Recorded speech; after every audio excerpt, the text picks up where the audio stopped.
Hey guys, here's what's cooking. I want to start with a mouth-watering image because that's what's going to come in the rest of this video. Hopefully, in 2023, I've got 4 areas of focus, or 4 foci, I'm not sure, but 2 are about boys. The first is I'm going to invite you to a weekly conversation on LinkedIn with this great guy named Mike Yates. We've both been super engaged in education and trying to change it, but he is one of these guys who has been fearless about how to change it and creative about how to change it. And so he and I both know you can't spend any time in education without realizing there is a predictable and chronic failure of boys and young men in school. Of course, that waterfalls over to life. And in my work with parents now, I meet parents all the time who are deathly afraid that their boy is going to grow to be broken and alone, or that their daughters are going to have fewer and fewer options for a capable, competent mate. This is real. So we welcome you to join that conversation. It's going to be on January 17th at 7 p.m. Central Time on LinkedIn. Check the notes below. Please come prepared to have dialogue. That's going to be a hard conversation. So I'm also focusing this year on moms with boys. So if you're a single mom with a boy, you know you have a painfully difficult lift. And so what I want to do is whatever I can to help. And this is an entirely free service. You can call me. We'll set up a confidential and anonymous conversation where you and I will just strategize about it.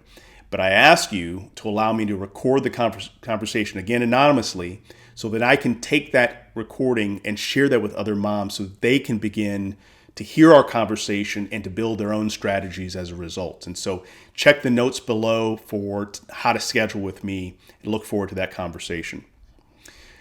My next focus is on using whatever small platform I have to elevate high-value opportunities that really have a chance to change how our society works. And nobody can argue that our politics are working. There's something called ranked choice voting, and it has the potential, in my view, and many others, of really changing how our politics work fundamentally.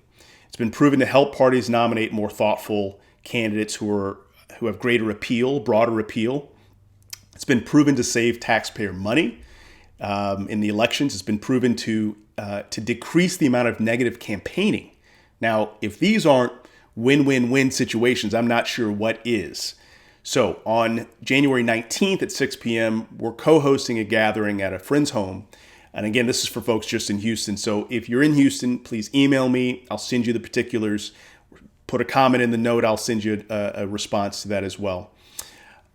And the last area of focus for this year is really about entrepreneurship and how I want to strangle the idea that the best learning happens in school. It doesn't. The best learning happens outside of school. And entrepreneurship is, to me, one of those hidden gems of learning. Entrepreneurship forces a young person to abandon the idea that failure is bad. You have to fail a lot if you're going to be an entrepreneur. And in school, the exact opposite rules apply. Failure is to be avoided at all costs. We got to change that. I think entrepreneurship, again, teaches kids how to fail, and it also teaches kids how to self-lead, 2 things that are in really short supply. And so we set up this award. We talked about it last week, $5,000 for the young person who's learned the most through their entrepreneurial efforts. Just a reminder for you about that. Please let people know. We're trying to recruit as many young people as we can for that competition. And again, that's a global competition. All right, that's it for this week. Now it is time for me to get to breakfast. Thanks for listening in, and we'll see you next week.